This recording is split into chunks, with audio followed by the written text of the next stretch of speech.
So, listen, that screams ethical conflict in government.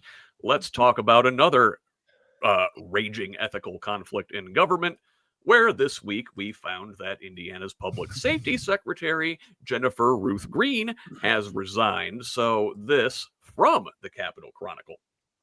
Green stepped down as Secretary of Public Safety, Governor Mike Braun announced last Saturday, marking the first major shakeup in his cabinet since taking office.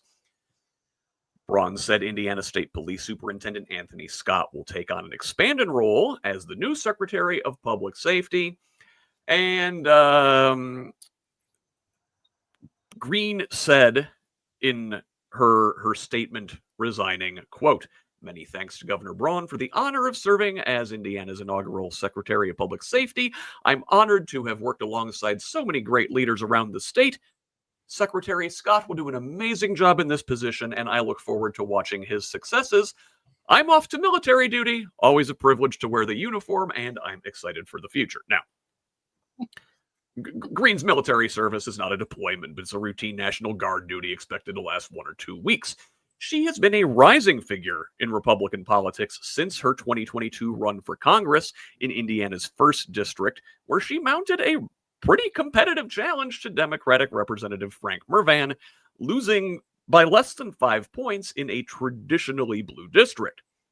So, Tim Edson, who served as Green's consultant on that congressional race, told the Capitol Chronicle that Green is seriously weighing another run for Congress in Northwest Indiana, and Republican leaders in Indiana and nationally are encouraging her to enter the race, right? So, okay, well, so she left to run for Congress again, right? Well, to quote former Indiana football coach and ESPN College Game Day legend Lee Corso, "Not so fast, my friend." It turns out a remediation agreement signed in July shows Jennifer-Ruth Green was already the subject of an Inspector General investigation into alleged misuse of state resources and workplace misconduct before her sudden resignation last week. The document obtained by the Capitol Chronicle shows Mike Braun's office agreed to allow her to remain in her position pending the results of the Officer of Inspector General investigation, with appropriate safeguards in place to prevent additional ethics violations, including additional ethics training.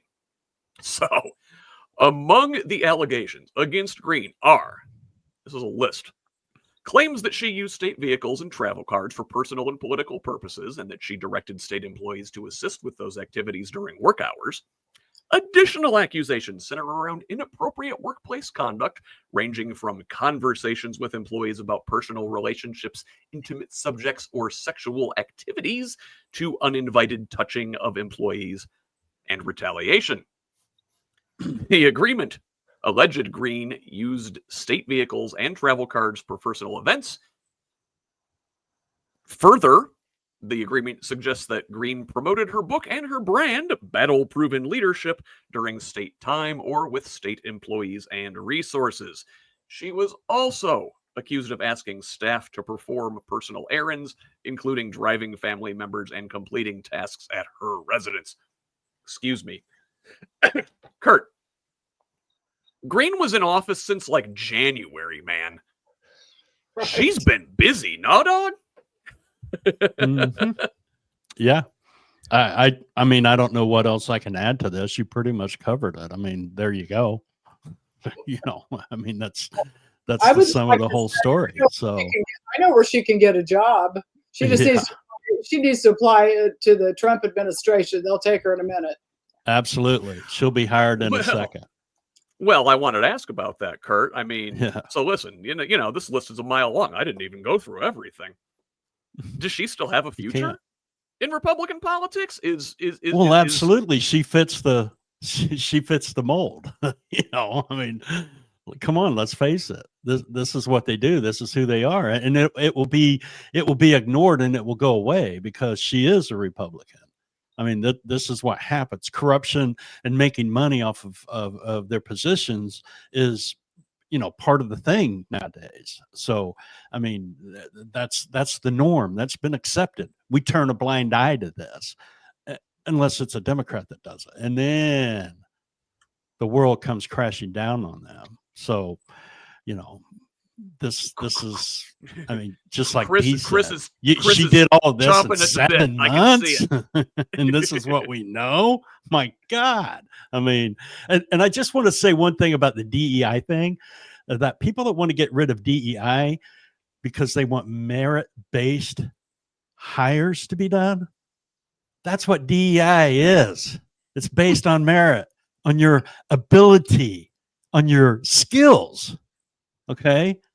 So it makes no sense. And of course, people that say that, they don't make sense because they don't understand what DEI actually is. And they prove it by saying, well, we want merit-based hires. Okay. But with DEI also came things like quotas for specific populations and groups to be hired. So that doesn't always go with merit-based, because if you had a general pool and you're not trying to separate based on race, ethnicity, gender, or anything like that, then the cream will rise to the top, and it doesn't matter what background or group that they belong to. And so because because there's been things like that added to it, we just do away with all of it then and bring it back to the point to where the white guy's going to get hired, because I'm not saying that. I'm saying, no, I'm just saying that's what's happening with the destruction of DEI. Let's see who rises to the top and who is the best candidate to be able to do the job effectively. That's what DEI is. No, that's not always what DEI is. DEI is absolutely quotas for specific populations to go into jobs. And I'm not saying that all those people are unqualified, but I'm saying that qualified individuals sometimes are not selected because of specific race and background, because specific quotas are trying to be made. And that's true. And that is a big part of what DEI is, and why so many people want to do away with DEI. Nobody's saying we don't want diversity, we don't want equity, we don't want inclusion. We're saying, no, let's see who the best people are based on merit to be able to do the job the right way. And it's not based on whether they're black, they're white, they're Asian, they're transgender, whatever. It doesn't matter. It's who can do the best job. So can we not adjust that quota? Can we not adjust that quota and the certain parts of it that people have a problem with? Or do we have to just get rid of it? Why do we need a quota at all? Listen, guys, this isn't even a DEI story, though. This is a story about. I just wanted to chime in on the DEI because it's vague, corruption. So now